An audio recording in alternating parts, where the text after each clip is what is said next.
Hello दोस्तों, एक बार फिर से स्वागत है आपका आरंभ स्टडी पॉइंट में। आज हम पढ़ेंगे क्लास 9 साइंस का यह 7वां अध्याय है, जीवों में विविधता। तो बहुत ही इम्पोर्टेंट ये चैप्टर आपके लिए है और जीवों के बारे में आपको यहाँ पर बहुत बातें बताई जाएगी। तो चलिए शुरू करते हैं। यहाँ पर आपको पहला लिखा गया है कि क्या आपने कभी सोचा है कि हमारे चारों ओर कितने प्रकार के जीव समूह पाए जाते हैं। सभी जीवधारी एक दूसरे से किसी न किसी रूप में भिन्न होते हैं। आप स्वयं और अपने अपने जो हैं आप जो है स्वयं को देखिए और अपने एक मित्र को ले लीजिए, तो आप में क्या होगा, ये दोनों भिन्न होंगे। आपका चेहरा, उनका चेहरा, पड़ोस का चेहरा, आप जिस आदमी का भी चेहरा देखिए, उसमें कुछ न कुछ आपको भिन्नता दिखाई देती ही है किसी न किसी रूप से। देखिए, क्या दोनों की लंबाई एक समान है? नहीं होती है। क्या आपकी नाक बिल्कुल आपके मित्र की नाक जैसी दिखती है? तो ये भी नहीं होती है। क्या आपकी और आपके मित्र की हथेली का आकार समान होता है? तो सभी में देखेंगे तो भिन्नता आपको दिखाई देगी। देखिए, यदि हम अपनी और अपने मित्र की तुलना किसी बंदर से करें तो हम क्या देखेंगे? निश्चित रूप से हम पाते हैं कि हम में और हमारे मित्रों के बीच बंदर की अपेक्षा अधिक समानताएं हैं। परंतु जब हम अपनी तुलना गाय और बंदर दोनों से करते हैं तो हम देखते हैं कि गाय की तुलना में बंदर और हम में अधिक समानताएं हैं। तो किसमें? तो बंदर और हम में क्या है? अधिक समानता है गाय की तुलना में। लिखा गया है क्रियाकलाप में कि हमने देसी और जर्सी गाय के बारे में सुना है। क्या एक देसी गाय जर्सी गाय जैसी दिखती है? क्या सभी देसी गायें एक जैसी दिखती हैं? क्या हम देसी गायों के झुंड में जर्सी गाय को पहचान सकेंगे? पहचानने का हमारा आधार क्या होगा? ये सारी के सारी जो हैं एक आधार, आप जानते हैं कि आपको लोग नामों से पहचानते हैं, आपको लोग आपके कामों से पहचानते हैं, आपकी बनावट शरीर की जो है उससे भी पहचानते हैं। तो ये जो है आधार पहचानने का है। उसी प्रकार गाय में भी देखेंगे तो जर्सी गाय का देखेंगे तो वाइट होता है, यहाँ देसी गाय को देखेंगे तो वाइट कलर का होता है, छोटा होता है, दूध भी कम देता है। जर्सी गाय देखेंगे तो थोड़ा क्या उसका कलर होता है। तो यहाँ पर जो है ये सारे एक दूसरे से क्या होते, अलग हैं, उसमें भी भिन्नता आपको दिख रही है। अब देखिए, अब हम लोगों को तय करना है कि कौन से विशिष्ट लक्षण वांछित समूह के जीवों के लिए अधिक महत्वपूर्ण है। इसके बाद हम यह भी तय करेंगे कि किन लक्षणों को छोड़ा जा सकता है। आगे है, अब हम जो है पृथ्वी पर रहने वाले जीवों के विभिन्न समूहों के बारे में सोचें। अब एक और जहाँ सूक्ष्मदर्शी से देखे जाने वाले बैक्टीरिया, जिनका आकार क्या है, कुछ माइक्रोमीटर होता है। वहीं दूसरी ओर अगर हम देखेंगे तो 30 मीटर लंबे नीले व्हेल या कैलिफोर्निया के 100 मीटर लंबे रेडवुड पेड़ भी पाए जाते हैं। कैलिफोर्निया में कौन पेड़ है? रेडवुड। कितना लंबा है? 100 मीटर। कुछ चीड़ के वृक्ष हजारों वर्ष तक जीवित रहते हैं, जबकि कुछ कीट जैसे कि मच्छरों का जीवन काल क्या होता है? कुछ ही दिनों का होता है। जैव विविधता रंगहीन जीवधारियों, पारदर्शी कीटों और विभिन्न रंगों वाले पंछियों और फूलों में भी पाई जाती है। हमारे चारों ओर की इस असीमित विभिन्नता को विकसित होने में लाखों वर्ष का समय लगा है। इन सभी जीवधारियों को जानने और समझने के लिए हमारे पास समय का बहुत छोटा हिस्सा है, इसीलिए उनके बारे में हम एक एक विचार नहीं कर सकते। इसकी जगह जो है हम जीवधारियों की समानता का अध्ययन करेंगे, जिससे हम उनको विभिन्न वर्गों में रख सकेंगे। फिर विभिन्न वर्गों व समूहों का अध्ययन हम करेंगे। जीवन के इन विभिन्न रूपों की विभिन्नता का अध्ययन करने के अनुरूप समूह बनाने के क्रम में हमें यह सुनिश्चित करना होगा कि वे कौन से विशिष्ट लक्षण हैं जो जीवधारियों में अधिक मौलिक अंतर पैदा करते हैं। इसी जीवधारियों के मुख्य विशिष्ट समूहों का निर्धारण जो है निर्भर करेगा और इन समूहों में से छोटे समूहों का निर्णय अपेक्षाकृत कम महत्वपूर्ण लक्षणों के आधार पर किया जाएगा। देखिए, आपसे एक क्वेश्चन भी पूछ लिया गया है कि हम जीवधारियों का जो है वर्गीकरण क्यों करते हैं। तो आपने अभी तुरंत पढ़ा है कि जीवधारियों का वर्गीकरण क्यों कहा किया जाता है। तो उनके आकार, साइज, रूप इत्यादि में क्या होती है, विभिन्नता पाई जाती है, विविधता पाई जाती है। इसीलिए जो है प्रत्येक जीवों के अलग अलग अध्ययन जो है कर पाना क्या होता है, मुश्किल कार्य है। और इस मुश्किल कार्य को हम अंतःकरण जो है करेंगे। और छोटा मोटा जो होगा उद्देश्य, उनके वर्गीकरण का उद्देश्य जो होगा, पौधों और जंतुओं का विशाल संख्या में जो कुछ वर्गों का संगठित करना, ताकि उनका नामकरण अध्ययन आसानी से किया जा सके, याद रखा जा सके। इसीलिए हम उसका क्या करते हैं, वर्गीकरण कर देते हैं। तो क्या होता है, इससे हमको आसानी होती है, उसका नाम क्या है, उस चील है, रेडवुड है, या पंछी कौन सा है, सारे जो हैं वर्गीकरण के आधार पर ही हम देख पाते हैं और समझ पाते हैं और जान पाते हैं कि ये कौन सा पंछी है या फिर पौधा है इत्यादि। अब है अपने चारों ओर फैले जीव रूपों की विविधता के 3 उदाहरण देने के लिए कहता है। तो आप पहला उदाहरण दीजिए। पहला उदाहरण ये होगा कि जहाँ सूक्ष्मदर्शी जो माइक्रोस्कोप से आप देख रहे हैं, जिन देखे जाने वाले जो बैक्टीरिया होते हैं, जिनका आकार क्या होता है, कुछ माइक्रोमीटर का होता है। वहीं दूसरी ओर अगर हम देखेंगे तो 30 मीटर लंबे नीले व्हेल देखते हैं।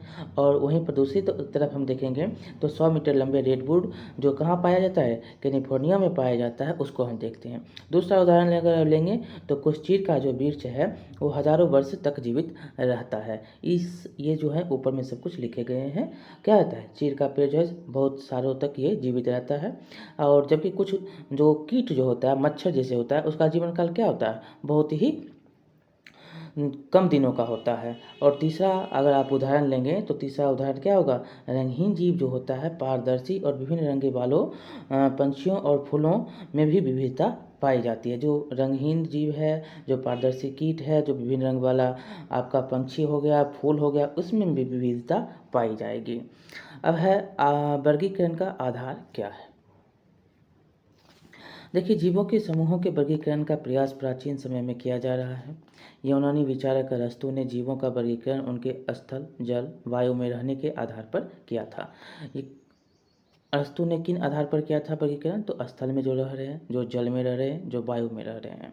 यह जीवन को देखने का बहुत ही सरल किंतु भ्रामक तरीका है।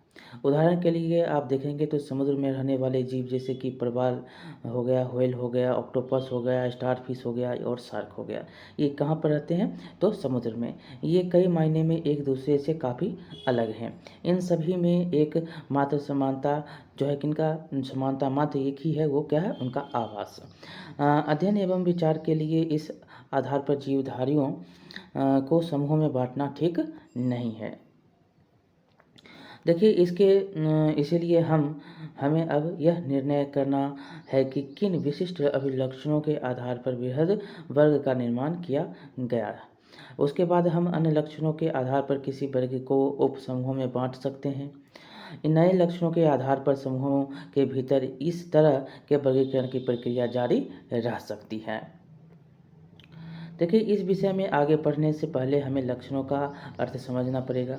जब हम जीव के किसी विविध समूहों को वर्गीकृत करते हैं तो सबसे पहले हमें यह जानना होता है कि इस समूह के सदस्यों में क्या क्या समानता है, उसमें जो है क्या क्या समान है, जिसके आधार पर हम क्या करेंगे, कुछ को एक साथ रखेंगे और कुछ को एक साथ रखेंगे। वास्तव में यही उनका लक्षण और व्यवहार होता है, या कहे कि यही उन जीवों का रूप और कार्य होता है। उनका लक्षण क्या है, वो कैसे रहते हैं, इनके आधार पर उसको हम बांटेंगे। और जो समान होगा उसको समान आकार में रखेंगे, जो विषमान होगा वो किसको, असमान होगा उसको अलग रखेंगे। तो उसका भी एक साइज होगा और उसका भी क्या होगा, नाम होगा। किसी जीव के लक्षण से तात्पर्य उस जीव का कोई विशिष्ट या विशिष्ट कार्य है, ठीक, उसका क्या काम है। उदाहरण के लिए आप देखेंगे तो उस हम में से ज़्यादातर लोग जो होते हैं, लोगों के हाथ में 5 उंगलियां होती है, ये क्या है, विशिष्ट है। ये सभी क्या है, समान है। जो एक लक्षण है, ये क्या है, सभी के उंगलियों में 5 उंगली होती है, क्या एक लक्षण है। उसी तरह हमारे दौड़ने की क्षमता और बरगद के पेड़ के ना दौड़ पाने की क्षमता क्या है, क्षमता भी एक लक्षण है। जो हम दौड़ रहे हैं और उसका पेड़ क्या है, नहीं दौड़ रहा है, ये भी क्या है, एक लक्षण है। अब हम देखेंगे कि कुछ लक्षणों को कैसे अन्य की तुलना में ज़्यादा मौलिक लक्षणों के रूप में वर्गीकृत किया जाता है। हम विचार करें कि एक पत्थर की दीवार कैसे बनती है। दीवार में प्रयोग लाए गए पत्थर विभिन्न आकार प्रकार के होते हैं। यहाँ ध्यान देने की बात है कि ऊपर की ओर लगे पत्थरों का आकार प्रकार नीचे के पत्थरों को प्रभावित नहीं करेगा, लेकिन निचले स्तर के पत्थरों के आकार से उनके ऊपर वाले पत्थरों का आकार क्या होगा, अवश्य प्रभावित होगा। अगर नीचे में आप छोटा रख देंगे, ऊपर अगर बड़ा देंगे तो ये क्या होगा, डगमगाएगा और ये क्या होगा, गिर जाएगा, ये प्रभावित होगा। यहाँ पर सबसे निचले स्तर पर लगे पत्थर जीवों के उन लक्षणों के समान है जो जीवों के बृहत्तम वर्ग को निर्धारित करते हैं। ये लक्षण जीवों के दूसरे किसी भी संरचनात्मक और क्रियात्मक लक्षण से स्वतंत्र होते हैं, लेकिन उसके बाद के स्तर के लक्षण पहले के स्तर के लक्षण पर तो निर्भर रहते हैं तथा बाद के स्तर के प्रकार को निर्धारित करते हैं। ठीक इसी तरह हम जीवों में के वर्गीकरण के लिए भी परस्पर संबंधी लक्षणों का एक पदानुक्रम बना लेते हैं। आजकल जो होता है, हम जीवों के वर्गीकरण के लिए कोशिका की प्रकृति से प्रारंभ करके विभिन्न परस्पर संबंधित लक्षणों के दृष्टिगत रखते हैं। आइए हम जो है इसे लक्षणों के गौर करें, इनके लक्षणों के क्या गौर होते हैं उन पे हम ध्यान देंगे। अब देखिए पहला क्या है, एक यूकेरियोटिक कोशिका में केंद्रक समेत कुछ झिल्ली से घिरे कोशिकांग होते हैं। इसके बारे में पहले भी पढ़े हम, जिसके कारण कोशिकीय क्रिया अलग अलग कोशिकाओं में दक्षतापूर्वक होती रहती है। यही कारण है कि जिन कोशिकाओं में झिल्ली युक्त कोशिकांग और केंद्रक नहीं होते उनकी जैव रासायनिक प्रक्रिया क्या होती है, भिन्न होती है और इसका असर कोशिकीय संरचना के सभी पहलुओं पर पड़ता है। इसके अतिरिक्त केंद्रक युक्त कोशिकाओं में कोशिकीय जीव के निर्माण की क्षमता होती है, क्योंकि वे किसी खास कार्यों के लिए विशिष्टीकृत हो सकते हैं। इसीलिए केंद्रक वर्गीकरण का आधारभूत लक्षण हो सकता है। केंद्रक क्या वर्गीकृत कर आप आधार लक्षण इसको मान सकते हैं। दूसरा देखेंगे तो दूसरा प्रश्न उठता है कि क्या कोशिकाएं अकेले पाई जाती हैं या फिर एक साथ समूह में पाई जाती हैं या अविभाज्य रूप में मिलती हैं। जो कोशिकाएं एक साथ समूह बनाकर किसी जीव का निर्माण करती हैं उनमें श्रम विभाजन पाया जाता है। इसके बारे में पहले भी हम पढ़े हुए हैं। और शारीरिक संरचना में सभी कोशिकाएं एक समान नहीं होती है, बल्कि कोशिकाओं के समूह कुछ खास कार्यों के लिए विशिष्टीकृत हो जाते हैं। उसका क्या होता है, समान एक कोशिका नहीं होता है। यही वजह है कि जीवों की शारीरिक संरचना में इतनी विभिन्नता जो है होती है। इसी के फलस्वरूप हम पाते हैं कि एक अमीबा और एक कृमि की शारीरिक बनावट में कितना अंतर है। तीसरा है कि क्या जीव प्रकाश संश्लेषण की क्रिया द्वारा भोजन स्वयं बनाते हैं। देखिए स्वयं भोजन बनाने की क्षमता रखने वाले और बाहर से भोजन प्राप्त करने वाले जीवों की शारीरिक संरचना क्या होती है, आवश्यक भिन्नता पाई जाती है। और अगला है पॉइंट, जो जीव जैसे कि पौधे प्रकाश संश्लेषण करते हैं उनमें शारीरिक संगठन किस स्तर का होता है। तो देखिए इसका जो है तो उसी तरह हम देखेंगे तो उसका शारीरिक स्तर क्या होता है, पत्ता होता है, तना होता है, ये सारे के सारे होते हैं। अब है उसी प्रकार जो उसी तरह जंतुओं में किस तरह की विकसित जो शरीर विकसित होता है और शरीर के विभिन्न अंग बनते हैं। इसके अतिरिक्त विभिन्न कार्य के लिए विशिष्ट अंग जो है कौन कौन से हैं। देखिए मुख है, खाने के लिए, हाथ है, काम करने के लिए हाथ है, मुख तक भोजन को पहुंचाने के लिए, पैर है चलने के लिए। उसी प्रकार जो है पैर का क्या है, जाइलम फ्लोएम है, फ्लोएम पत्ता खाना पहुंचाता है, जाइलम जल पहुंचाता है। और यहाँ पर देखिए तना है, यहाँ पर डाली है, यहाँ पर फल देता है वो, इत्यादि जो है भिन्न भिन्न कार्य होते हैं जीव और पौधों में। अब आगे है कि इन प्रश्नों के माध्यम से हम देख सकते हैं कि किस तरह विभिन्न लक्षणों का पदानुक्रम विकसित होता है। वर्गीकरण के लिए पौधों के शरीर के विभिन्न लक्षण किस प्रकार जंतुओं से भिन्न होते हैं। इसकी वजह यह है कि पौधे का शरीर भोजन बनाने की क्षमता के अनुसार विकसित होता है। क्या होता है, भोजन जो है पौधा बनाता है उसी के अनुसार उसका शरीर विकसित होता है, जबकि जंतुओं का शरीर क्या है, बाहर से भोजन ग्रहण करने के लिए के अनुसार वह विकसित होता है। ये लक्षण जो है वर्गीकरण के दौरान उपसमूह और फिर बाद में बड़े समूहों में विभाजन का आधार बनते हैं। देखिए, इसी के आधार पर आपसे कुछ क्वेश्चन पूछा जा रहा है कि जीवों में वर्गीकरण के लिए शाब्दिक मूलभूत लक्षण क्या हो सकते हैं। पहला है उनका निवास स्थान, उनका कोशिका संरचना। देखिए, बहुत ही इंपॉर्टेंट ये क्वेश्चन है। आपसे यहाँ से जो है बार बार एक तरह से मान के चलिए चैप्टर बहुत ही इंपॉर्टेंट है, यहाँ से क्वेश्चन पूछे जाते हैं। देखिए, पहला होगा उनकी जो होगा कोशिका संरचना, और उनकी जो कोशिका संरचना होगी, देख ही सकते हैं इसकी कोशिका जो संरचना होगी उसके आधार पर आप उसको मूलभूत ये लक्षण है उसकी वर्गीकरण करने का। और इसमें देखिए क्या होता है, तो इसका कारण क्या होता है, तो क्योंकि जीवों के जो निवास स्थान के आधार पर वर्गीकृत करना क्या होता है, थोड़ा कठिन होता है।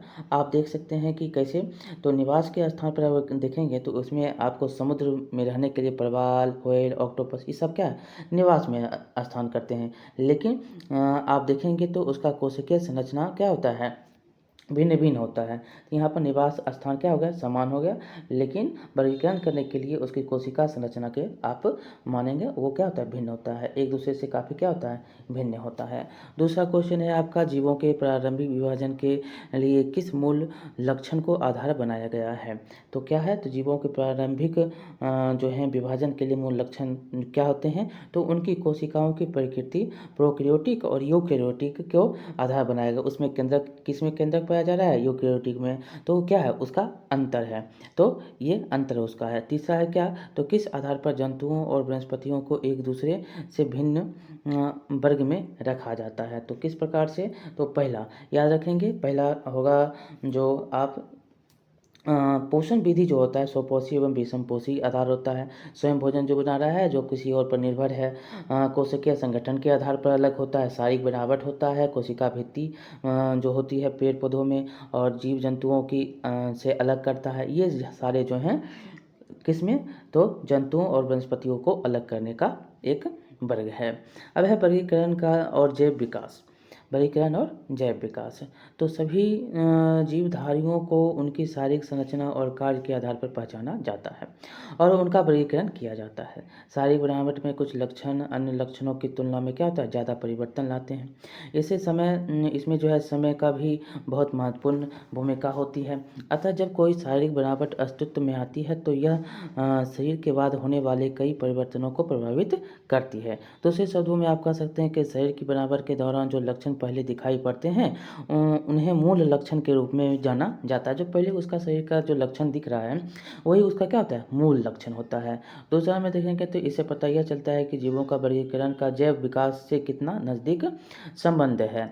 और जैव विकास क्या है, तो हम जितने भी जीवों को देखते हैं वे सभी निरंतर होने वाले परिवर्तनों की उस प्रक्रिया के स्वाभाविक परिणाम हैं जो उनके बेहतर जीवन यापन के लिए आवश्यक थे।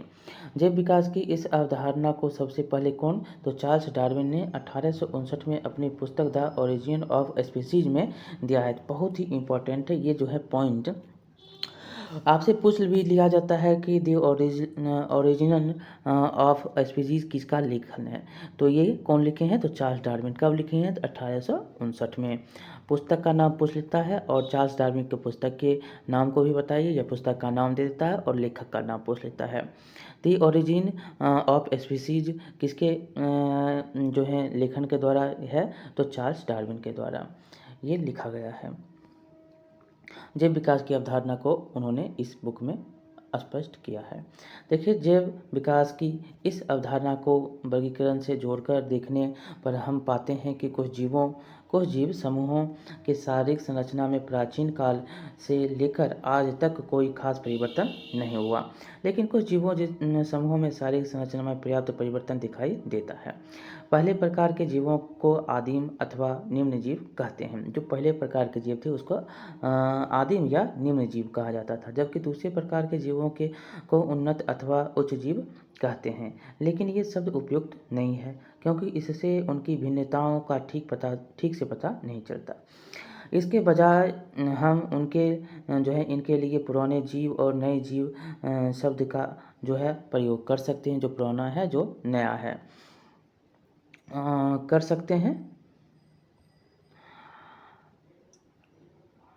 हाँ, और चूँकि विकास के दौरान जीवों में जटिलता की संभावना बनी रहती है, इसलिए पुराने जीवों की जो है साधारण और नए जीवों की अपेक्षाकृत जटिल भी कहा जा सकता है। जो होंगे जीवों में साधारण और नए जीवों को अपेक्षाकृत जटिल भी कहा जा सकता है। देखिए क्वेश्चन भी दिया गया है कि आदिम जीव किन्हें कहते हैं, तथाकथित उन्नत जीवों से किस प्रकार भिन्न हैं। अभी तो आपने पढ़ा कि आदिम जीव क्या है। तो आदिम जीव क्या होते हैं? वे जीव सब वो जिनके शारीरिक संरचना में प्राचीन काल से लेकर आज तक कोई खास परिवर्तन नहीं हुआ है। आदिम जीव क्या होता है? या आदिम जीव को अवनिम्न जीव भी कहते हैं, ठीक। और परंतु कुछ जीव जो होते हैं समूह के शारीरिक संरचना में पर्याप्त परिवर्तन दिखाई पड़ते हैं, उन्हें हम क्या बोलते हैं? उन्नत जीव कहते हैं। उदाहरण के लिए आप ले सकते हैं एक कोशिकीय प्रोकैरियोटिक बैक्टीरिया आदिम जीव है, और बहुकोशिकीय यूकेरियोटिक स्तनधारी जो होता है वो क्या है? उत्तम जीव है। आपको हमने उदाहरण भी यहाँ पर बता दिया। अब है क्या उन्नत जीव सॉरी ये उत्तम नहीं उन्नत है। क्या उन्नत जीव और जटिल जीव एक होते हैं? तो उन्नत और जटिल जीव के बारे में है, तो क्या? तो ये हाँ एक होते। विकास के दौरान जो है जीवों में जटिलता की संभावना बढ़ती है, इसलिए पुराने जो जीव होते हैं, जो आदिम जीव होते हैं को साधारण या नए जीव जो होते हैं जिसको आप उन्नत जीव बोलते हैं को अपेक्षाकृत जटिल जीव भी देख सकते हैं यहाँ पर कहा जाता है। देख सकते हैं पुराने जीवों को साधारण और नए जीवों को अपेक्षाकृत जटिल जीव भी कहा जा सकता है। अब है वर्गीकरण समूहों की पदानुक्रमित संरचना क्या है। तो यहाँ से क्वेश्चन आपको बहुत सारे पूछे गए हैं। देखिए अनसंट हेकेल 1894 और रॉबर्ट हुई टेकर 1969 और कार्ल वोर्स 1977 नामक जैव वैज्ञानिकों ने सारे सजीवों को जगत किंगडम नामक बड़े वर्गों में विभाजित करने का प्रयास किया। मतलब सजीवों को जो है सारे सजीवों को जगत मतलब किंगडम नामक जगत के रूप में उसको विभाजित करने का प्रयास किया। व्हिटेकर द्वारा प्रस्तावित वर्गीकरण में 5 जगत हैं। कौन कौन से हैं? बहुत बार क्वेश्चन ये पूछे गए हैं। व्हिटेकर के द्वारा और जो है हेकेल के द्वारा, वोस के द्वारा कौन कौन से जगत हैं? तो व्हिटेकर के द्वारा कितने वर्गीकृत हैं जगत? तो वर्गीकरण में 5 जगत हैं। कौन कौन से हैं? तो मोनेरा, प्रोटिस्टा, फंजाई, प्लांटी और एनिमेलिया। तो यहाँ पर 5 जगत किनके द्वारा? व्हिटेकर के द्वारा हैं। और ये समूह कोशिकीय संरचना, पोषण के स्रोत और तरीके तथा शारीरिक संगठन के आधार पर बनाए गए हैं। और बोस ने अपनी वर्गीकरण में मोनेरा जगत को आर्की बैक्टीरिया और यू बैक्टीरिया में बांट दिया। मोनेरा जगत को किस में? तो 2 बार में बैक्टीरिया और यू बैक्टीरिया में बांट दिया, जो प्रयोग में लाया जाता है। और बोस के ही जो है यूकेरियोटिक और आर्की बैक्टीरिया के जो है प्रयोग उसको लाते हैं। जो है पुनः जो है विभिन्न स्तरों पर जीवों के को उप समूहों में वर्गीकृत किया गया है। तो जो है विभिन्न स्तर के जो जीव हैं उसको उप समूहों में भी वर्गीकृत किया गया है। जैसे देखिए तो जैसे यहाँ पर जगत है, जगत किंगडम मतलब किंगडम होता है जगत को ही कहते हैं। फाइलम जिसको हम जंतु बोलते हैं, डिवीजन जिसको पादप बोलते हैं, वर्ग मतलब क्लास। इसको आप वर्ग है, क्लास है, ये गण है मतलब ऑर्डर है, कुल है, फैमिली है, वंश है और जाति है। इस प्रकार से इसको बांटा गया है। तो हो गया ये जगत जो हो गया फाइलम, और डिवीजन जिसको पादप भी बोलते हैं, उसमें वर्ग हो गया, गण हो गया, कुल हो गया, वंश हो गया, जाति हो गया, इन सभी में इसको बांटा गया है। ठीक। अब देखिए ऊपर में कुछ दिया गया है, इसको भी जानने के लिए कहता है कि देखिए जीव विविधता से तात्पर्य क्या है? विभिन्न जीव रूपों में पाए जाने वाले विविधता से, जो उसके विभिन्न जो विविधता है मतलब क्या उसका हाथ, पैर, उसका नाक, उसके आकार आदि में जो विविधता पाई जाती है, उसी में जो है जीवों के जो रूप में विविधता पाई जाती है, इसी को हम जैव विविधता कहते हैं। यह शब्द किसी विशेष क्षेत्र में पाए जाने वाले विभिन्न जीव रूपों की ओर इंगित करता है। ये विभिन्न जीव न सिर्फ एक समान पर्यावरण में रहते हैं बल्कि एक दूसरे को प्रभावित भी करते हैं। इसके परिणाम स्वरूप विभिन्न प्रजातियों का अस्थायी समुदाय अस्तित्व में आता है। आधुनिक समय में जो है मनुष्य ने इस समुदाय के संतुलन को बदलने में महत्वपूर्ण भूमिका निभाई। वास्तव में किसी समुदाय की विविधता भूमि, जल, जलवायु जैसे कई चीज़ों से प्रभावित होती है। एक मोटे अनुमान के मुताबिक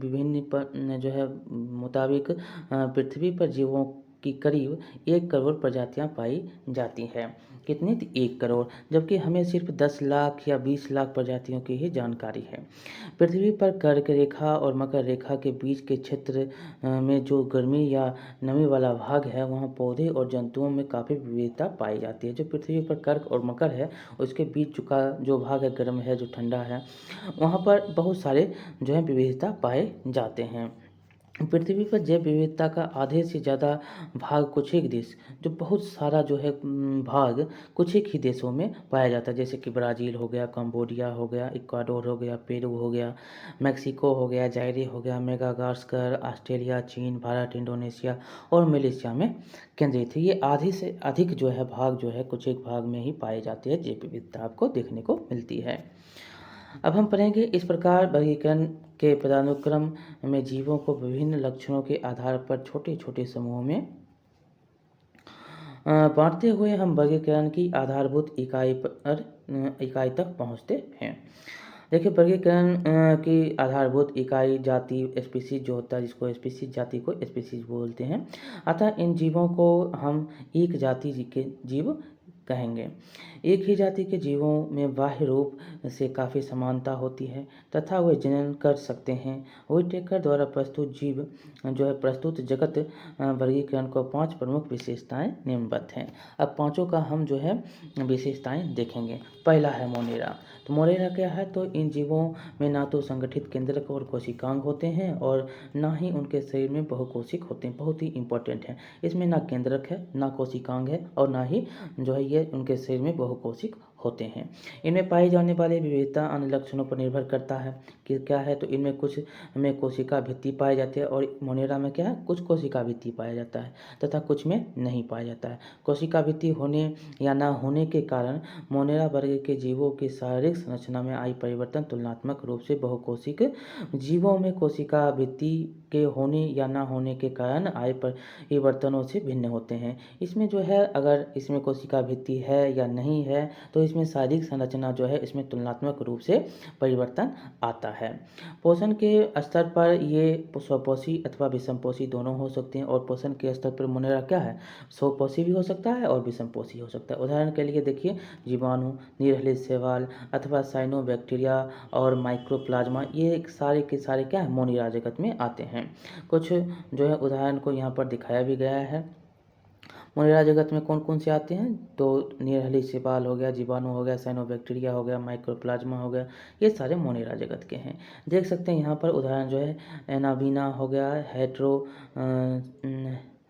हेट्रोसिस्ट हो गया, स्थिर बीजाणु हो गया, बैक्टीरिया, ये सारे के सारे मोनेरा जगत में आते हैं।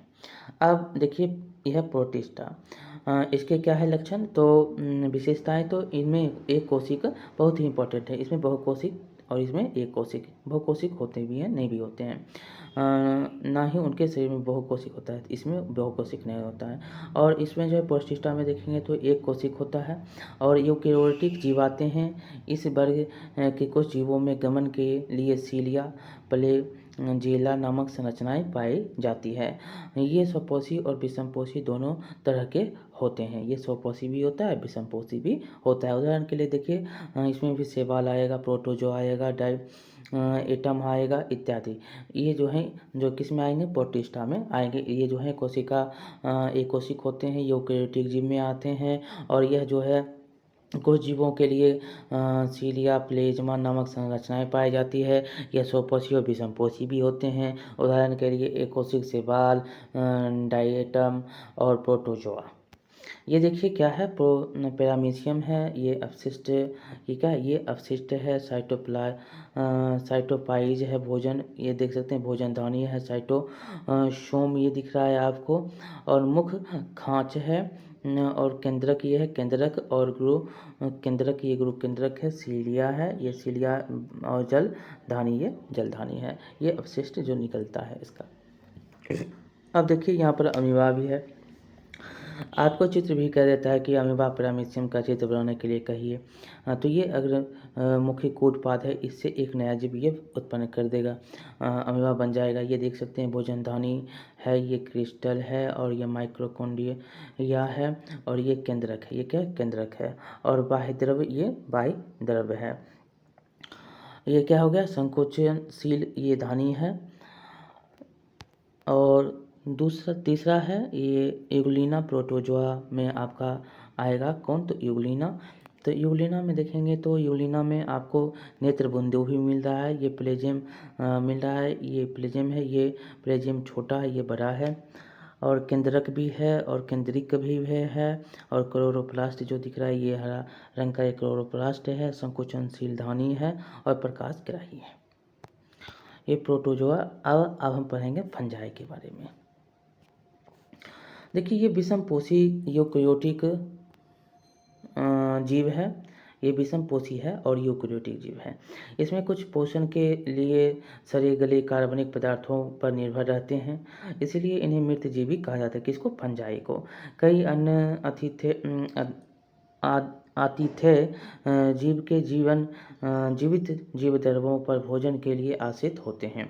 इन्हें परजीवी कहते हैं। इसको क्या कहते हैं? परजीवी बोलते हैं। इनमें से कई जो होते हैं अपने जीव की विशेष अवस्था में बहुकोशिक क्षमता प्राप्त कर लेते हैं। फंजाई अथवा कवक में काइटिन नामक जटिल शर्करा की बनी हुई कोशिका भित्ति पाई जाती है। बहुत ही इंपॉर्टेंट है। काइटिन नामक किसमें कोशिका भित्ति पाई जाएगी? तो फंजाई में पाई जाएगी। उदाहरण के लिए देखिए ईस्ट है, मोल्ड है, मशरूम है, ये सारे जो हैं किसके? फंजाई के उदाहरण हैं। ये देख रहे हैं, ये ईस्ट है, और पेनिसिलियम है, एगेलिकस है, ये क्या है? फंजाई है। साइक्लोमाइसिन इसको ईस्ट को बोला जाता है। अब हम पढ़ेंगे किसके बारे में? तो यहाँ पर और कुछ है कि कवकों की कुछ प्रजातियाँ नीलहरित सेबा जो साइनोबैक्टीरिया के साथ अस्थायी अंतर्संबंध बनाती है, जिसे सहजीविता कहते हैं। जो संबंध बनाएगा उसको क्या बोलते हैं? सहजीविता। कवक के साथ जो है कुछ प्रजाति होता है नीलहरित शैवाल जो साथ अस्थायी अंतर्संबंध बनाते हैं, जिसको हम क्या बोलते हैं? सहजीविता बोलते हैं। ऐसे सहजीवी जीवों को लाइकेन कहा जाता है। जो सहजीवी है एक दूसरे पर निर्भर रहता है उसको क्या बोलते हैं? लाइकेन बोलते हैं। ये लाइकेन अक्सर पेड़ों की छालों पर रंगीन धब्बों के रूप में दिखाई देती है आपको। किसमें? तो पेड़ों के छल्लों में। अब है प्लांटिंग। इस वर्ग में कोशिका भित्ति वाले बहुकोशिक यूकेरियोटी जीव आते हैं। ये स्वपोषी होता है। क्या होता है? ये स्वपोषी होता है। फंजाई में क्या था? विषमपोषी था। और यहाँ पर और ये प्रकाश संश्लेषण के लिए क्लोरोफिल का प्रयोग करते हैं। और ये प्रकाश संश्लेषण के लिए क्या करते हैं? क्लोरोफिल का जो है ये प्रयोग करते हैं। ये स्वपोषी था। ये फंजाई क्या था? विषमपोषी था। अब है कि इस वर्ग में सभी पौधों को रखा गया है। चूँकि पौधे और जंतु शाब्दिक दृष्टिगोचर होते हैं, अतः इन उपवर्गों की चर्चा बाद में हम करेंगे। देखिए ये जीवधारी है, प्रोकैरियोटी और यूकैरियोटी। यूकैरियोटी के दो भाग है, एक कोशिकीय और बहुकोशिकीय। एक कोशिकीय में आपको प्रोटिस्टा आता है, बहुकोशिकीय में आप देख रहे हैं और बहुकोशिकीय में आपको क्या? एक कोशिका में क्या? प्रोटिस्टा। बहुकोशिकीय में देखिए कोशिका भित्ति सहित एल्यूमिनियो इसमें आता है, और इसमें कोशिका भित्ति सहित, इसमें रहित है, इसमें सहित है। सहित जैसे ही आएगा दो आएगा। प्रकाश संश्लेषण नहीं करने वाला जो होता है वो फंजाई होता है, और प्रकाश संश्लेषण जो करेगा वो प्लांटी होता है। ये 5 जगत आपने यहाँ पर देखे। अब देखिए अगला है एनीमेलिया। इस वर्ग में जो है ऐसे सभी बहुकोशिक यूकैरियोटी जीव आते हैं जिनमें कोशिका भित्ति नहीं पाई जाती। इसमें कोशिका भित्ति नहीं होगा, उसमें ये एनीमिलिया में आएंगे। इस वर्ग के जीव विषमपोषी होते हैं, और इसकी चर्चा हम बाद में करेंगे। देखिए ये क्या होते हैं? विषमपोषी होते हैं, एनीमेलिया। अब कुछ क्वेश्चन आपसे पूछा गया है कि मोनेरा और प्रोटिस्टा जैसे जीवों का वर्गीकरण के मापदंड क्या हैं? तो मोनेरा और प्रोटिस्टा के बारे में आपने तुरंत पढ़ा है कि मोनेरा और प्रोटिस्टा में क्या होता है अंतर। तो आप सुनेंगे अच्छे से इसके बारे में कि जीव जो होता है, जिन जीवों में संगठित केंद्रक और कोशिकांग नहीं होता है वह प्रोकैरियोटी होता है, और न ही उनके शरीर में बहुकोशिक होता है। उन्हें मोनेरा जगत में आप रखेंगे, जिसमें क्या होगा, प्रोकैरियोटिक, और ना ही उसमें बहुकोशिक होंगे, वो क्या होंगे, मोनेरा होंगे। और इसके विपरीत आप देखेंगे प्रोटिस्टा में आएगा, तो इसके अंतर्गत जो होता है एक कोशिक जीव आते हैं, एक कोशिक जीव आते हैं। इस जिनमें जो है संगठित केंद्रक और कोशिकांग भी होता है, और ये जो है यूकेरियोटिक जीव कहा जाता है, इसीलिए इसको प्रोटिस्टा और मोनेरा में आप इसको वर्गीकृत करेंगे। दूसरा क्वेश्चन आपसे है, प्रकाश संश्लेषण करने वाले ये कोशिक यूकेरियोटिक जीव के को आप किस जगत में रखेंगे, तो आप इसको प्रोटिस्टा जगत में रखेंगे। जो प्रकाश संश्लेषण कर रहा है, जो एक कोशिक है, जो यूकेरियोटिक में आ रहा है, उसको आप किस में रखेंगे, तो प्रोटिस्टा में रखेंगे। तीसरा है कि वर्गीकरण के विभिन्न पदानुक्रमों के में किस समूह में सर्वाधिक समान लक्षण वाले सबसे कम जीवों को और किस समूह में सबसे ज़्यादा संख्या में जीवों को रखा जाएगा। तो इसमें जो है सर्वाधिक समान लक्षण वाले जो होंगे उसके जीव वो होंगे, और दूसरा जो होगा सबसे कम जीव जाति जो स्पीसीज में होगा, और सबसे ज़्यादा जो होगा जीव जगत किंगडम में होगा। क्या होगा, जीव जगत जैसे कि किंगडम में होगा। अब है प्लांटी। प्लांटी क्या है, तो पौधों में प्रथम स्तर का वर्गीकरण इन तथ्यों पर आधारित है कि पादप शरीर के प्रमुख जो है घटक पूर्ण रूपेण विकसित एवं विभेदित हैं अथवा नहीं। वर्गीकरण का अगला स्तर पादप शरीर में जल और अन्य पदार्थों को संवहन करने वाले विशिष्ट ऊतकों की उपस्थिति के आधार पर होता है। जो उसमें ऊतक हैं या नहीं है, इसी की उपस्थिति के आधार पर होता है। तत्पश्चात वर्गीकरण प्रक्रिया के अंतर्गत यह देखा जाता है कि पौधे में बीज धारण की क्षमता अथवा उसमें है या नहीं है, बीज धारण कर सकता है या नहीं। यदि बीज धारण क्षमता है तो बीज फल के अंदर विकसित होगा अथवा नहीं होगा, अथवा नहीं। देखिए यहाँ पर, और थैलोफाइटा में है, थैलोफाइटा क्या वर्गीकृत होता है इसमें, तो इसमें जो है इन पौधों में शारीरिक संरचना में विविधीकरण नहीं पाया जाता है। इन वर्ग के पौधों को सामान्यतः शैवाल कहा जाता है, किसको, थैलोफाइटा में।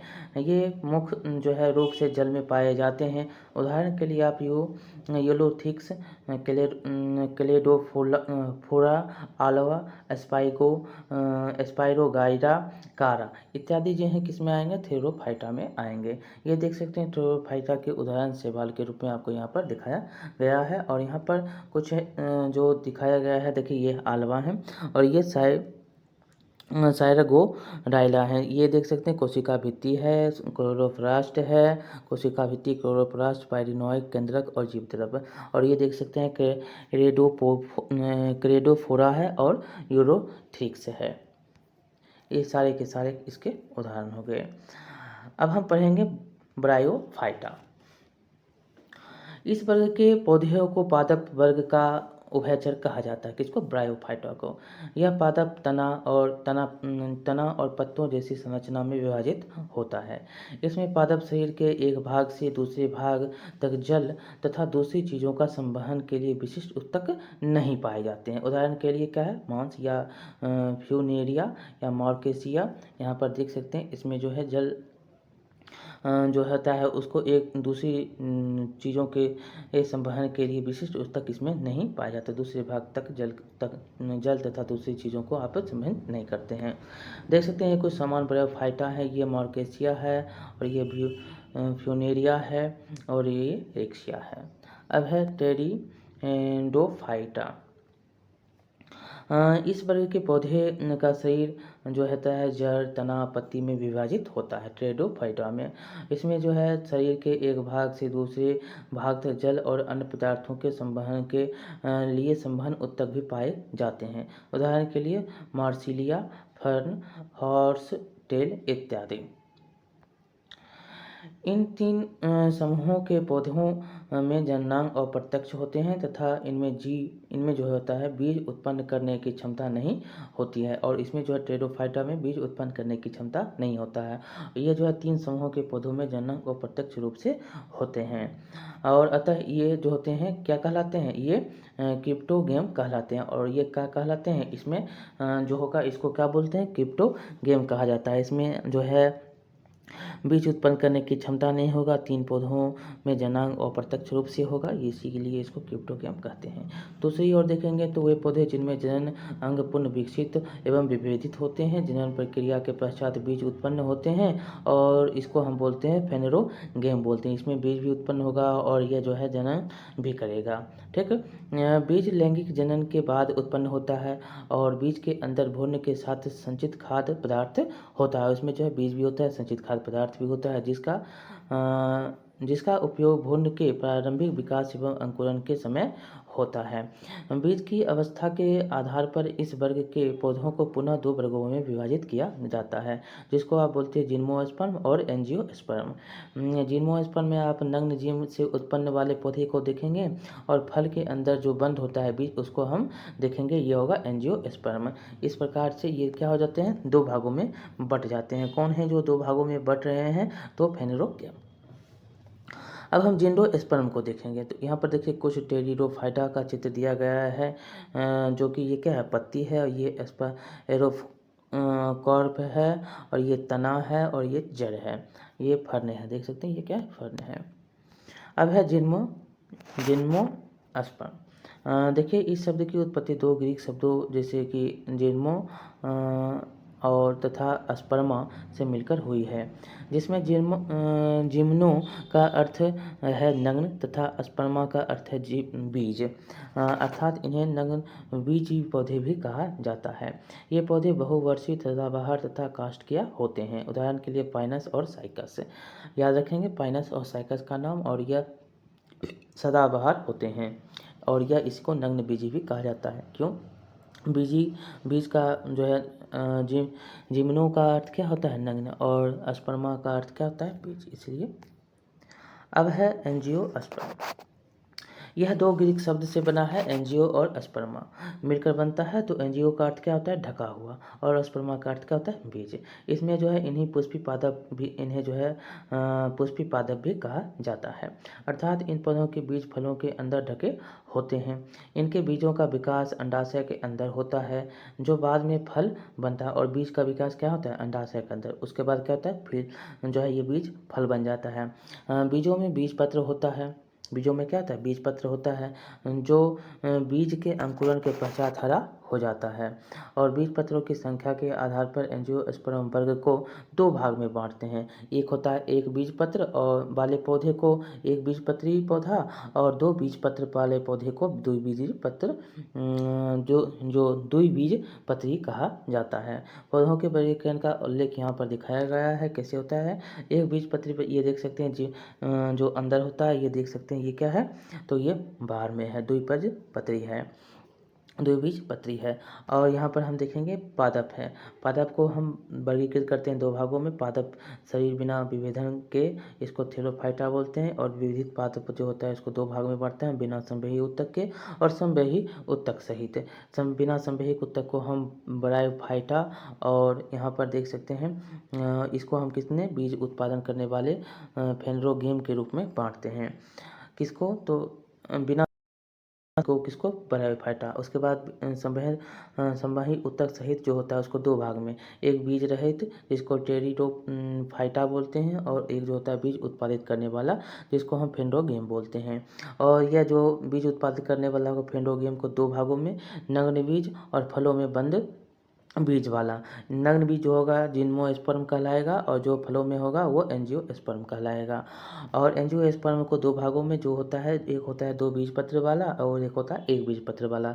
2 बीजपत्री इसको बोलते हैं और इसको 1 बीजपत्री बोलते हैं। पादप का वर्गीकरण इस प्रकार से आप करेंगे।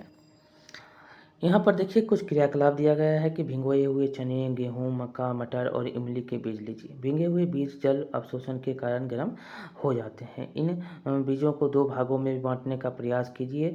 क्या इनमें सभी के जो हैं बीज फटकर 2 भागों में बट जाते हैं। गेहूँ, मक्का देखेंगे तो, मटर देखें, सभी क्या होते हैं, 2 भागों में बट रहे हैं। जिन बीजों में 2 दालें दिखाई देती हैं वे द्विबीजपत्री, और जो नहीं फूटते, दालें नहीं दिखाई देते हैं, वो क्या होते हैं, 1 बीजपत्री होते हैं। अब गेहूं को देखेंगे तो गेहूं 2 भागों में बटा होता है, अगर तोड़ेंगे तो 2 भाग हो जाएगा, ये क्या होगा, 2 भागों में। मक्का भी देखेंगे तो मक्का क्या होता है, 2 भागों में होता है, ये बीज का भाग होता है। और आगे है कि अब जो है अब इन पौधों की जड़ों, पत्तियों और फूलों को देखें तो क्या ये जड़ें मुसरा हैं या फिर रेशेदार? क्या जड़ें जो हैं मुसरा होते हैं, रेशेदार नहीं होते हैं? क्या पत्तियों में समांतर अथवा जलिका वर्तशिला विन्यास है? इन पौधों के फूलों में कितनी पंखुड़ियाँ हैं? क्या आप एक बीजपत्री और दो बीजपत्रों के पौधों के अधिक लक्षण और उनके अवलोकन के आधार पर उसके जो है लक्षण के आधार पर उसको लिख सकते हैं। अब देखिए हम क्वेश्चन भी करेंगे, और क्वेश्चन क्या है तो सरलतम पौधे को किस वर्ग में रखा जाता है? सरलतम जो पौधा होता है उसको आप किस वर्ग में रखते हैं? इसको हम थैलाफाइटा के वर्ग में रखते हैं। टेरिडोफाइट और फेनोरोगेम में क्या अंतर है? तो आप इसका जो अंतर होगा, टेरिडोफाइटा जो होता है ये बीज रहित होता है। क्या होता है? ये बीज रहित होता है। और फेनिरोगेम क्या होता है? तो ये रहित होता है, और इसमें जो है क्या होता है? बीज उत्पन्न होता है। फेनेरोगेम में इसमें बीज रहित होता है, बीज उत्पन्न नहीं होता है। और हम तीसरा क्वेश्चन देखेंगे, जिम्नोस्पर्म और एंजियोस्पर्म के एक दूसरे से किस प्रकार भिन्न है? तो आप देखेंगे इसमें भिन्नता। तो भिन्नता क्या है? तो पहला तो जिम्नोस्पर्म जो होता है बीज फलों के अंदर बंद नहीं होता है, और एंजियोस्पर्म में क्या होता है? इसके जो पौधे होते हैं बीज के फलों के अंदर से ढके होते हैं। और दूसरा अंतर देखेंगे, उदाहरण के तौर पर जिम्नोस्पर्म का उदाहरण लेंगे तो पाइनस और साइकस होता है, और एंजियोस्पर्म का देखेंगे तो गेहूं हो गया, चावल हो गया। इसमें जिम्नोस्पर्म में एक और देखेंगे तो इन्हें नग्नबीजी या अनावृत बीज पौधा भी कहा जाता है, और इसको एंजियोस्पर्म को क्या बोलते हैं? आवृत बीजी पौधा कहते हैं। एंजियोस्पर्म में क्या होता है? तो इसमें फूल होता है, और जिम्नोस्पर्म में क्या होता है? तो इनमें कोन बनता है। ठीक, ये सारे अंतर हो गए। अब हम पढ़ेंगे एनीमेलिया। देखिए एनीमेलिया इस वर्ग में यूकेरियोटिक, बहुकोशिक और विषमपोषी जीवों में रखा जाता है। किसको? एनीमेलिया को यूकेरियोटिक, बहुकोशिक और विषमपोषी जीवों में रखा जाता है। और इनकी कोशिकाओं में कोशिका भित्ति नहीं पाई जाती है। अधिकतर जंतु चलायमान होते हैं। शारीरिक संरचना एवं विविधीकरण के आधार पर इनका जो है आगे वर्गीकरण किया गया है। अब है फोरीफेरा। फोरीफेरा का अर्थ होता है छिद्रयुक्त जीवधारी। ये अचल जीव हैं जो किसी आधार से चिपके रहते हैं। कौन? तो फोरीफेरा। इनके जो हैं उनके पूरे शरीर में अनेक छिद्र पाए जाते हैं। ये छिद्र शरीर में उपस्थित नाल प्रणाली से जुड़े होते हैं, जिसके माध्यम से शरीर में जल, ऑक्सीजन और भोज्य का संचरण होता है। इनका शरीर जो होता है कठोर आवरण तथा बाह्य कंकाल से ढका होता है। इनकी शारीरिक संरचना अत्यंत सरल होती है, जिनके ऊतकों का विभेदन नहीं होता है। इन्हें सामान्यतः स्पॉन्ज के नाम से भी जाना जाता है। कौन? तो ये और जो बहुधा समुद्री आवास में पाए जाते हैं। उदाहरण के लिए क्या क्या हैं? तो साइकोन है, यूप्लेक्रेटेला है, स्पाजिला है इत्यादि। कुछ उदाहरण यहाँ पर दिए भी गए हैं। देख सकते हैं यूप्लेक्रेटेला है, और ये साइकोन है, और स्पाजिला ये देख सकते हैं बाहरी वाला कठोर परत आपको दिखाई दे रहा है, कंकाल जो होता है। अब है सिलेंटरेटा।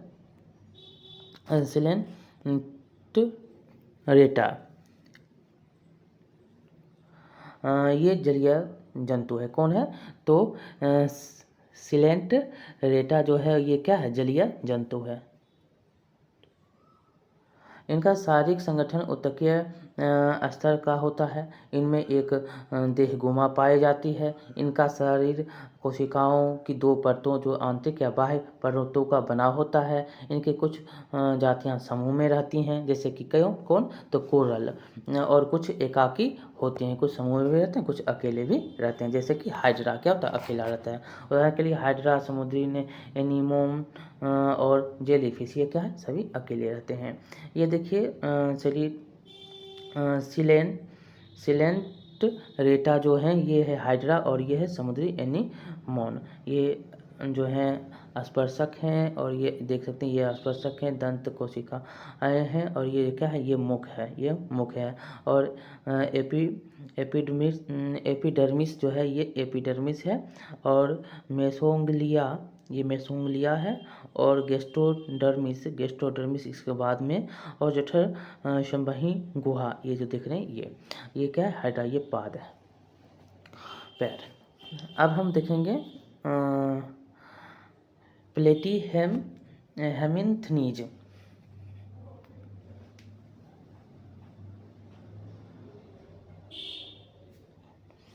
क्या लिखा गया है कि पूर्ववर्णित वर्गों की अपेक्षा इस वर्ग के जंतुओं की शारीरिक संरचना अधिक जटिल होती है।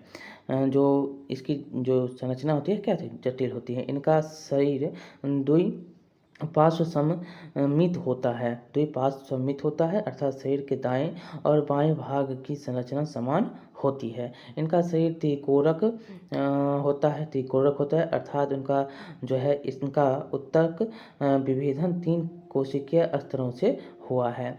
इससे शरीर में बाह्य तथा आंतरिक दोनों प्रकार के स्तर बनते हैं तथा इनमें कुछ अंग भी बनते हैं, कुछ अंग भी इसमें बनता है।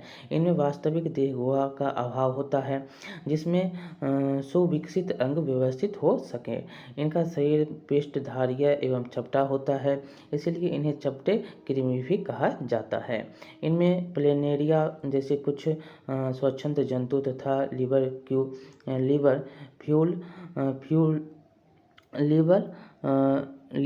फ्यूल्क जैसे परजीवी हैं। उदाहरण के लिए यहाँ पर देख सकते हैं 4 में कि ये क्या है, प्लेनेरिया है, लीवर फ्यूलुक है और टेप वर्म है। ये देख सकते हैं एसिलेक्टेबुलम ये है और इसमें देखेंगे गर्दन है और चूसक है और स्कोलक्स है, ये आँख है इसका, कौन किसका, प्लेनेलिया का। और फेरेरिक्स है, ये मुख है, ये देख सकते हैं ये सांखित जठर और संवहनी गुहा है। अब है निमेटोडा। क्या है ये, तो ये भी त्रिकोणक जंतु है तथा इसमें भी द्विपार्श्व सममिति पाई जाती है, लेकिन इनका शरीर चपटा ना होकर बेलनाकार होता है निमेटोडा का। और इनके देह गुहा को कुटसिलोम कहते हैं, देह गुहा को, और इसमें उत्तक पाए जाते हैं परंतु अंगतंत्र पूर्ण विकसित नहीं होते। इनके शारीरिक संरचना भी त्रिकोणिक होते हैं। ये अधिकांशतः परजीवी होते हैं और ये क्या होते हैं, परजीवी होते हैं। परजीवी के तौर पर ये दूसरे जंतुओं में रोग उत्पन्न करते हैं। उदाहरण के लिए घोलकृमि, फाइलेरिया कृमि, पिनकिलिमि इत्यादि। कुछ चित्र यहाँ पर दिखाए गए हैं, देख सकते हैं ये क्या है, इसके रिस है और बुचेरिया है। ये देख सकते हैं किस प्रकार से है। छोटा जो है वो नर है, बड़ा जो है ये मादा है, निमिकोड है। और यहाँ पर है हम पढ़ेंगे एनिलिडा। एनिलिडा क्या है, एनिलिडा जंतु द्विपार्श्व सममित एवं त्रिकोणिक होते हैं। इनमें वास्तविक देह गुहा भी पाई जाती है। इसमें वास्तविक अंग शारीरिक संरचना में निहित रहते हैं। अतः अंगों में व्यापक भिन्नता होती है। यह भिन्नता इनके शरीर के सिर से पूंछ तक एक के बाद एक खंडित रूप में उपस्थित होती है। जलीय एनिलिड अवलवन एवं अवलवनीय जल दोनों में पाए जाते हैं। इसमें जो है संवहन, पाचन, उत्सर्जन और तंत्रिका तंत्र पाए जाते हैं एनिलिडा में। यह जलीय और स्थलीय दोनों होते हैं। उदाहरण के लिए कौन से, तो एनिलिडा में केचुआ आएगा, नेरिस आएगा, जोक आएगा, ये सारे देख सकते हैं। ये केचुआ है, जोक है और नेरिस है। अब है आर्थ्रोपोडा। ये जंतु जगत का सबसे बड़ा संघ है आर्थ्रोपोडा। इनमें द्विपार्श्व सममिति पाई जाती है और शरीर खंड युक्त होता है। इनमें जो है खुला परिसंचरण तंत्र पाया जाता है, अतः रुधिर वाहिकाओं में नहीं बहता। देह गुहा रक्त से भरी होती है। इनमें जो है जुड़े हुए पैर पाए जाते हैं। कुछ सामान्य उदाहरण देखेंगे तो झींगा, तितली, मक्खी, मकड़ी, बिच्छू, केकड़ा इत्यादि आर्थ्रोपोडा में आते हैं। ये देख सकते हैं एक प्रोटोकार्डिड का चित्र यहाँ पर दिखाया गया है, जो कि ये देख सकते हैं, ये सुंड है ऊपर का भाग, ये कॉलरक है, ये कॉलर है, ये ब्रेकिडियल क्षेत्र है, ये कोलोम का छिद्र है, पृष्ठीय पंख है, ये देख सकते हैं, और मध्य पृष्ठीय उभार है ये, और ये कृत सिका ये है, और ये कृत क्षेत्र ये, और ये गुर्दा और ये पश्च ये कृतीय क्षेत्र यहाँ पर दिखाया गया है करती है। और उसके बाद देखिए ये जो होते हैं ये पेशियों से जुड़ने का स्थान भी प्रदान करती है, जिससे चलन में आसानी हो। प्रोटोकार्डेट जंतुओं में जीवन की सभी अवस्थाओं में नोटोकार्ड नहीं उपस्थित रह सकता। ये समुद्री जंतु है। उदाहरण के लिए आप बेले, नार्गोलोस, हर्डमेनिया और एम्फियोकक्स इत्यादि आप देखेंगे। आगे है यहाँ पर वर्टिब्रेटा, जिसको हम केसुरुकी भी बोलते हैं। इन जंतुओं में वास्तविक मेरुदंड एवं अंतःकंकाल पाया जाता है। इस कारण जंतुओं में पेशीय का वितरण अलग होता है। एक पेशीय कंकाल से जुड़ी होती है जो इन्हें चलने में सहायता करती है। वर्टिब्रेट द्विपार्श्व समित त्रिकोणिक देह गुहा वाले जंतु हैं। इनमें जो है ऊतकों एवं अंगों का जटिल विभेदन पाया जाता है। सभी केसुरुकी जीवों में निम्नलिखित लक्षण पाए जाते हैं। देखिए, नाटोकार्ड, पृष्ठतलीय केसुरुकदंड एवं मेरुरज्जु, त्रिकोणिक शरीर, युग्मलित कलोम थैली, देह गुहा। ये जो है वर्टिब्रेटा को 5 वर्गों में विभाजित किया गया है। अब है साइक्लोस्टोमेटा। साइक्लोस्टोमेटा बड़े जो है जबड़े रहित केसुरुकी है।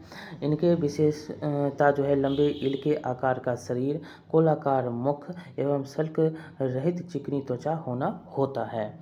और ये बाह्य परजीवी होते हैं जो दूसरे केसुरुकी संबंध में आते हैं। उदाहरण के लिए पेट्रोमाइजोन लेम्प्रे जिसको बोलते हैं, एवं में इक्जीन जिसको हैंग मछली भी बोलते हैं। ये देख सकते हैं जबड़ा रहित केसुरुकी पेट्रामाइजोन ये है, देख सकते हैं गोल मुंह है, लंबा है। और है ये मत्स्य क्या है? ये मछलियाँ हैं जो समुद्र और मीठे जल दोनों जगहों में पाई जाती हैं।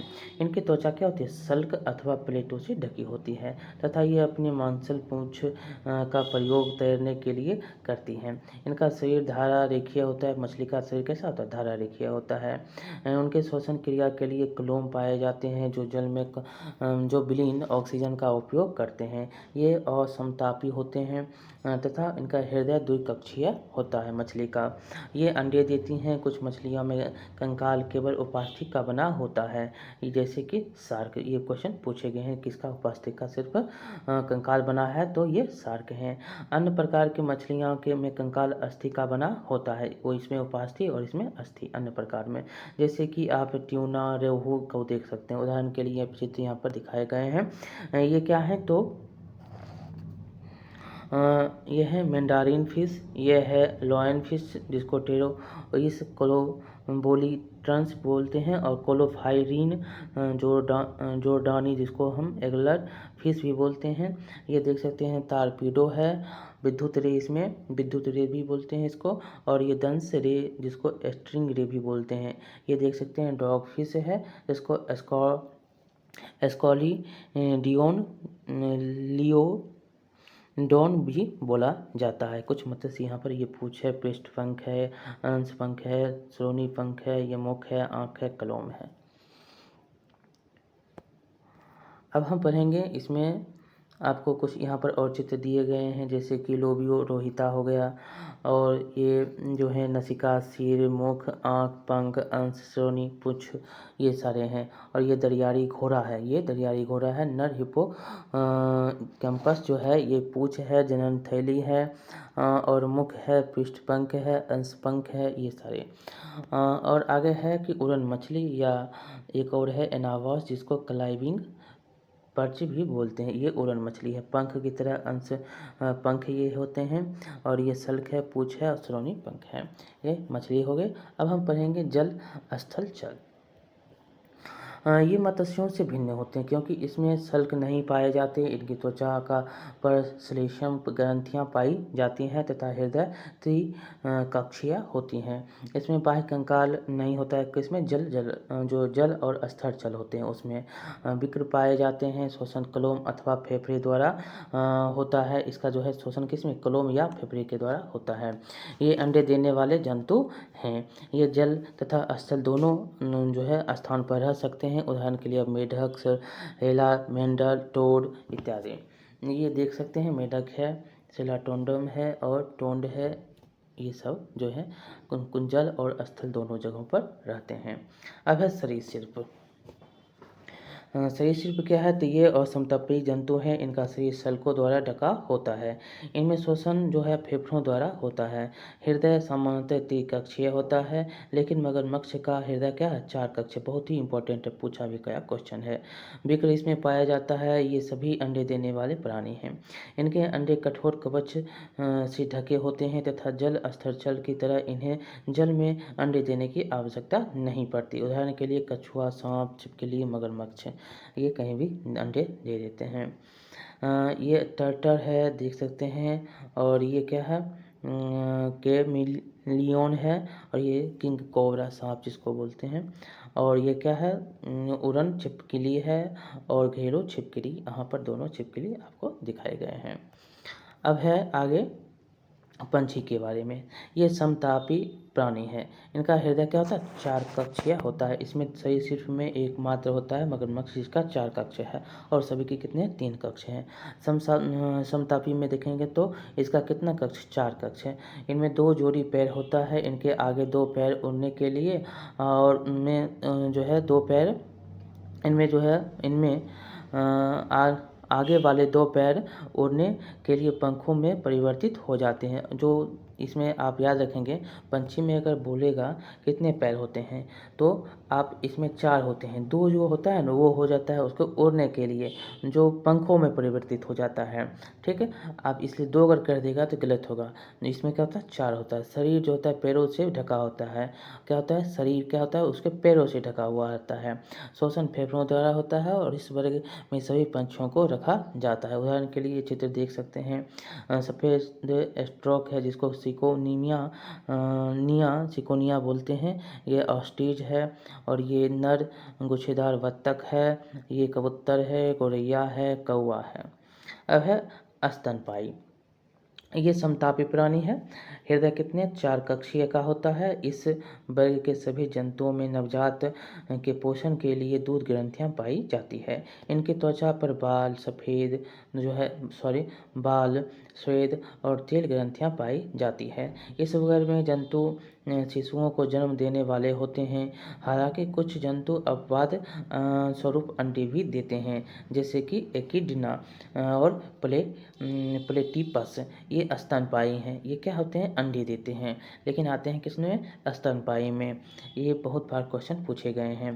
कंगारू जैसे कुछ स्तनपायी में अविकसित बच्चे मार्सुपियम नामक थैली में तब तक लटके हुए रहते हैं जब तक कि उनका पूर्ण विकास नहीं हो जाता। किसमें, तो कंगारू है वो स्तनपायी है, लेकिन उसका जो बच्चा होता है वह अविकसित ही होता है, और जब तक वो विकसित नहीं हो जाता है तब तक वो किसमें, मार्सुपियम नामक जो थैली होता है उसमें, उसी में रहता है। कुछ उदाहरण यहाँ पर दिए भी गए हैं, देख सकते हैं। ये मानव हो गया, चूहा हो गया, चमगादड़ हो गया, बिल्ली हो गया, व्हेल हो गया। व्हेल भी किस में आता है, तो स्तनपायी में आता है। तो इस प्रकार से आपने इसको देखा। अब देखिए कुछ क्वेश्चन भी यहाँ पर है, तो हम उसको भी देखेंगे। क्वेश्चन है, पोरीफेरा और रेटा वर्ग के जंतुओं में अंतर क्या है। तो पोरीफेरा को देखेंगे तो ये इसमें आप 1 2 3 हम बता देते हैं अंतर उसके। पोरीफेरा क्या होता है, इसमें छिद्र युक्त जीवधारी होता है। और सिलेंट रेटा में क्या होता है, तो इसमें शरीर में जो होता है देह गुहा पाई जाती है। और पोरीफेरा में ये कोशिका स्तर के जीव हैं। और सिलेंट रेटा में ये उत्तकीय स्तर के जीव हैं। पोरीफेरा में ये अचल जीव होते हैं जो कि आधार से क्या होते हैं, चिपके रहते हैं। और ये क्या होते हैं, सिलेंट रेटा क्या होता है, तो ये चल जलीय जीव होते हैं जो अकेले या समूह में पाया जाता है। और सिलेंट्रेटा का एक और हम आपको दे देते हैं। इनका शरीर होता है कोशिकाओं की 2 परतों, एक होता है आंतरिक और एक क्या होता है, बाह्य का बना होता है। इनके शरीर में नाल प्राणी नहीं होता है। और पोरीफेरा में क्या होता है, इनके शरीर में नाल प्राणी होता है तथा इनका शरीर जो होता है कठोर आवरण से ढका होता है। उदाहरण के लिए आप देख सकते हैं यूप्लेक्टेला और साइकोन। और सिलेंट्रेटा में आप उदाहरण दे सकते हैं हाइड्रा और समुद्री एनीमोन। और कुछ और आप सोचेंगे तो एक दो और होगा, जो कि आप सिलेंट्रेटा में उनके शरीर की जो संरचना होती है अधिक अंतर होता है, और इसमें जो होता है पोरिफेरा में इसमें जो होता है इनके शारीरिक संरचना में बहुत कम अंतर आपको मिलता है। दूसरा क्वेश्चन है, एनिलिडा के जंतु और आर्थ्रोपोडा के जंतुओं में किस प्रकार भिन्न होती है। तो एनिलिडा और इसमें भी अंतर आपको करना है। जो एनिलिडा जो होता है इसमें वास्तविक देहगुहा पाया जाता है, और आर्थ्रोपोडा जो होता है इसमें वास्तविक देहगुहा नहीं होता है, और देहगुहा रक्त से इसका भरा हुआ होता है। और एनिलिडा में जो होता है इनके पैर जुड़े हुए नहीं रहते हैं, और और आर्थ्रोपोडा जो होता है उसके पैर जुड़े हुए होते हैं। एनिलिडा में इनका शरीर द्विपार्श्व सममिति और त्रिकोणिक होता है, और आर्थ्रोपोडा में जो होता है इसके द्विपार्श्विक सममिति पाई जाती है, और शरीर क्या होता है खंड युक्त होता है। और आर्थ्रोपोडा में क्या होता है, इनमें बाह्य कंकाल उपस्थित होते हैं, और एनिलिडा में जो होता है इनके बाह्य काल क्या होता है अनुपस्थित होता है। और एनिलिडा का एक और उदाहरण है क्या, तो इनका जो है परिसंचरण तंत्र बंद होता है, और आर्थ्रोपोडा में इनका परिसंचरण तंत्र क्या होता है खुला होता है। इतने सारे आपको हमने उदाहरण अंतर करने के दिए। अब है जल और स्थल चल और सरीसृप में अंतर क्या है। सारे अंतर आपसे पूछे जा रहे हैं। अब देखिए इसका अंतर, जल और स्थल चल और सरीसृप में अंतर। तो हम बोल रहे हैं, आप सिर्फ ध्यान से सुनिएगा। जल जो होता है जल स्थल चल, उसमें जो है त्वचा पर सल्क नहीं होता है, और सरीसृप में क्या होता है सल्क होता है। जल स्थल चल में जो होता है जल और थल जो होते हैं दोनों पर रहते हैं, और सरीसृप क्या है तो ये जल तथा थल में अलग अलग रहते हैं परंतु उभयचर नहीं हैं। और सरीसृप में क्या है तो ये जल से बाहर कवच युक्त अंडे देते हैं, और जल और स्थल जल में क्या है तो ये जल में कवच रहित अंडे देते हैं। स्थल जल में क्या है तो इसमें जो है बाह्य निषेचन क्रिया होती है, सरीसृप में क्या है इसमें आंतरिक निषेचन क्रिया होती है। और जल स्थल जल में क्या है तो इनमें शोषण कलोम और फेफड़ों द्वारा होता है, और सरीसृप में क्या है तो इसमें फेफड़ों द्वारा शोषण होता है। और जल स्थल जल में क्या है तो इनका हृदय त्रिकक्षीय होता है, और सरीसृप में क्या होता है इनका हृदय भी त्रिकक्षीय होता है, परंतु मगरमच्छ में क्या होता है चार कक्षीय है। उदाहरण के लिए इसमें स्थल जल में देखें मेढक हो गया, टोढ़िया हो गया, सेलामेंडर हो गया, और सरीसृप में सांप, कछुआ, छिपकली, मगरमच्छ ये सारे आते हैं। अब चौथा क्वेश्चन है पंछी वर्ग और स्तनपायी वर्ग का अंतर क्या है। तो सारे अंतर आपको पूछे जा रहे हैं। अब पंछी वर्ग, तो पंछी वर्ग में आप याद रखेंगे पंछी वर्ग में और जो होता है इस वर्ग में जो वर्ग के जंतु अंडी देते हैं जो पंछी वर्ग में आता है। जो स्तनपायी होता है इसमें जो है क्या होता है बच्चे देते हैं, जन्म क्या होते हैं शिशु को देते हैं, परंतु कुछ अपवाद भी है जैसे जो कि अंडे देते हैं, जिसमें कि एकिडमा और प्लेटीपस। इसमें पंछी में और क्या है इसमें दूध ग्रंथि नहीं पाई जाती है, और स्तनपायी में दूध ग्रंथि पाई जाती है। इनके शरीर जो होते हैं पैरों से ढके होते हैं, तथा त्वचा पर स्वेद और तेल ग्रंथियां नहीं पाई जाती है किसमें पंछी वर्ग में। और स्तनपायी में इनकी त्वचा पर बाल, स्वेद और तेल ग्रंथियां पाई जाती है। और स्तनपायी में क्या होता है इनमें दांत होते हैं, और पंछी वर्ग में क्या होता है दांत रहित नहीं होता है, उसमें चोंच होता है। पंछी वर्ग में देखेंगे तो इसमें कर्ण पल्लव नहीं होता है और कान नहीं होता है, और स्तनपायी में देखेंगे तो इसमें कर्ण पल्लव होते हैं, कान होते हैं। और इसमें देखेंगे पंछी वर्ग में तो इनकी हड्डियां खोखली होती हैं, और इनमें जो है वायु भरे होते हैं, और स्तनपायी में क्या होते हैं इनकी हड्डियां खोखली नहीं होती है। तो सारे के सारे अंतर आपको हमने बता दिए। अब है नाम पद्धति। जीवों में वर्गीकृत नाम की आवश्यकता क्या है। देखिए कुछ बात यहाँ पर बताए गए हैं कैरोलस लिनियस के द्वारा, जो बहुत ही इम्पोर्टेंट है। इनके बारे में बहुत बार पूछा गया है, काल भी पूछा गया है 1707 से 78 तक। कैरोलस लिनियस कार्ल लिने का जन्म स्वीडन में हुआ था। वे पेशे से डॉक्टर थे, लेकिन पौधे के अध्ययन में उनकी खासी दिलचस्पी थी। 22 वर्ष की आयु में पौधे पर उनका पहला शोध पत्र प्रकाशित हुआ।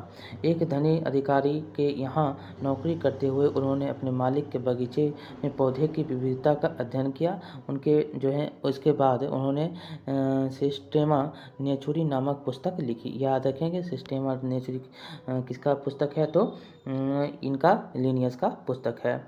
इन्होंने पुस्तक लिखी और जो आगे चलकर विभिन्न वर्गीकरण जो है प्रणालियों का आधार बनी। इस विषय पर उनके जो है 14 शोध पत्र प्रकाशित हुए।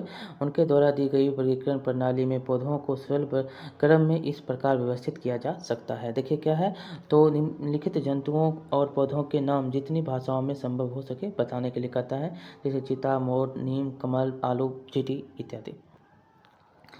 यहाँ पर है कि इनमें सभी के नाम भिन्न भिन्न भाषाओं में अलग अलग दिए गए हैं। इसीलिए जब कोई एक भाषा में जीव की बात कर रहा हो सकता है कि दूसरे भाषा जानने वाला समझ नहीं पाए। जब कोई जीव जो है बात कर रहा है तो आप नहीं उसको समझ सकते हैं। इस तरह का हल जो है वैज्ञानिकों ने भी जीवों को एक वैज्ञानिक नाम देकर उसी प्रकार हल किया, जैसे कि विभिन्न रासायनिक तत्वों को संकेत में निरूपित करके किया गया।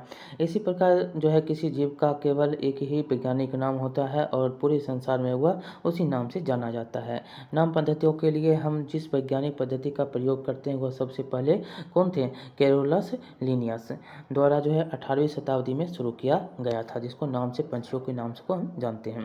देखिए प्राणी, तो प्राणी को किन दो भागों में, कोशिकीय स्तर संरचना और उत्तक स्तर की संरचना, पेरिफोरा इसमें, और इसमें जो है क्या,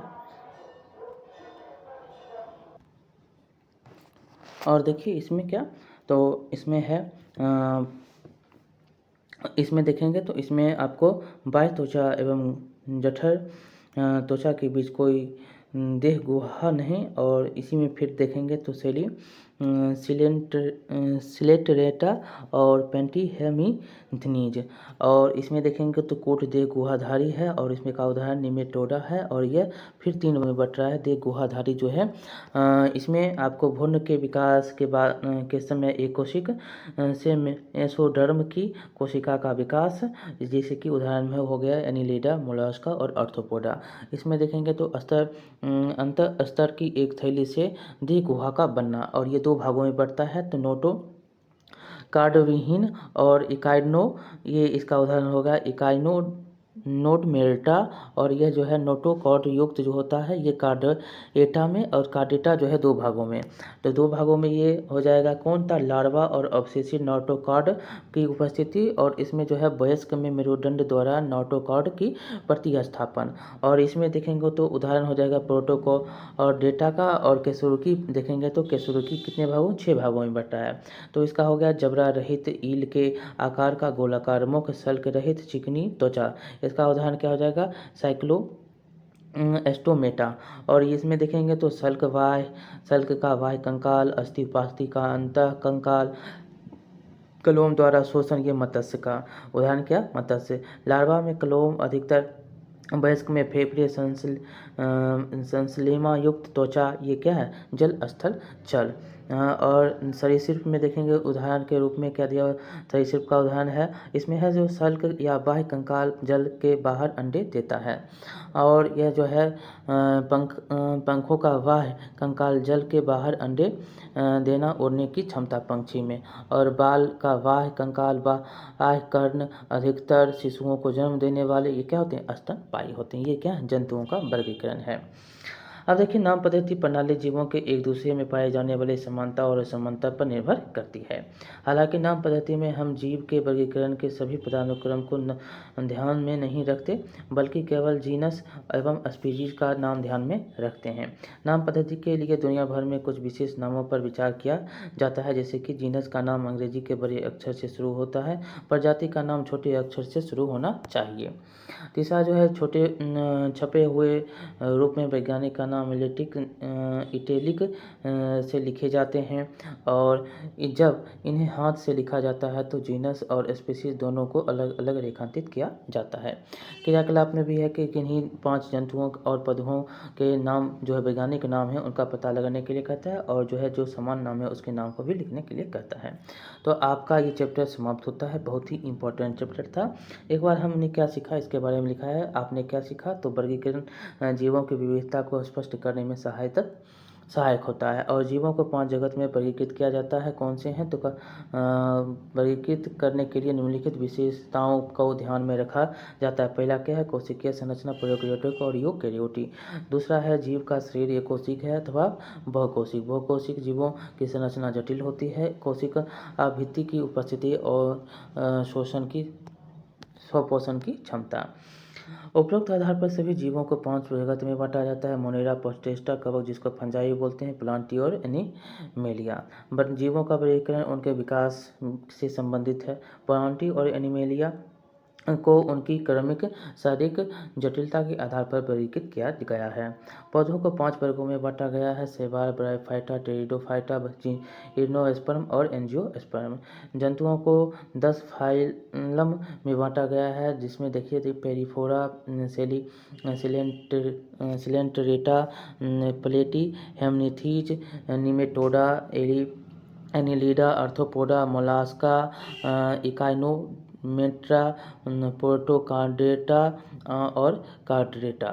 द्विपद जो होते हैं नाम पद्धति जीवों को सही पहचान में सहायता करती है।